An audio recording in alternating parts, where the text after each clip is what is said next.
We're now going to take you to Puerto Rico with a pastelón in an empanada with Chef Christofer from Sofrito Cafe. So what is all of this? Tell us. So pastelón is a dish that we do a lot in Puerto Rico and the Dominican Republic. It's a layered caramelized bananas, ground beef, and cheese. And it's kind of layered like I'd say a Puerto Rican lasagna. Okay. So what we did is we decided to put all those ingredients and incorporate it into an empanada. So the first thing we start off with is browning our beef. We want to go ahead and hit it with a little bit of oil in there and get that a little hot. Then once it gets a tad hot, we'll start lightly adding the beef pieces by pieces. You don't want to put it all at once because what it'll do is steam the meat. And so tell us about Sofrito Cafe. So Sofrito is a Puerto Rican cafe. We opened it a little over a year ago. We kind of did it out of the necessity of the lack of Puerto Rican restaurants and kind of for us to make some of the stuff that we miss from home. Along with the Caribbean Little Caribbean twist. Okay, exactly. You let it brown on the bottom. That's why it's called browning the meat. If you stir it too much, it starts steaming. You don't develop that flavor in there. So once it starts browning a little bit more, now we got it going. We're gonna go ahead and hit it with a little bit of seasoning.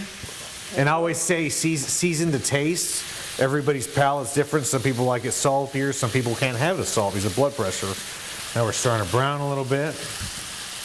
We're gonna go ahead and hit it with some of the sazon right here. And so sazon gives it the little red color and a chote flavor. It's kind of like a flavor booster. the flavor booster, okay. And this is your sazon. So now we've got our meat brown in there. Once it's about halfway cooked, we're gonna go ahead and add the onions in there. Garlic. And we're gonna sweat that down with the beef so it grabs all that nice beef fat in there. So this will cook for about another 3-4 minutes till there's no more pink.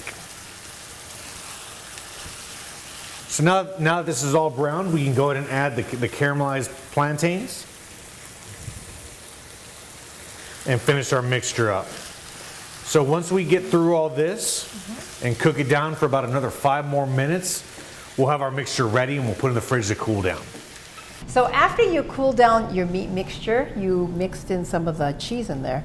Yeah, so we went ahead and let it sit for about 45 minutes for it to come down to room temperature. You don't want to add your cheese right away because then it'll melt and start separating in the mix. So once it's cooled down and you fold your cheese in, you're going to lay out all your empanada skins right over here. And what you want to do is go ahead and get a little 2 fingers and rub it around the skin. That's going to be the glue to bind your empanada together. Now see, I've got right here an ice cream scoop. In the restaurant we produce so many that we figured out, hey, you can do, instead of having to nitpick every little bit of piece, we have a perfect portion every time. So we'll get our ice cream scoop and get 1 full portion of the mix and place it there in the center. So you'll guarantee all your empanadas come out the same. When you make hundreds of empanadas a week, you find a way to make them faster. We purchased this online and it just allows you to make 3 times more the amount of empanadas you'd want to make than doing them by the standard fork. So we'll just pop these bad boys in there and you want to press it down a little bit so it goes nice and fit. And you close your apparatus down there, press it for a second, and then they're nice and sealed. Wow, perfect. They look beautiful too. A little more to re-motion it. Okay, and there we go. We've got all our empanadas ready to fry. So what you want to do is you want to get your oil to 350. And when your oil hits 350, you want to slowly put them in, but you want to angle them so that they go forward, away from you. And that'll avoid the oil splashing back at you. Good tip. So we're going to go ahead and pop all these bad boys in there. And you want to fry them about 2 to 2.5 minutes on each side till they're nice and golden brown.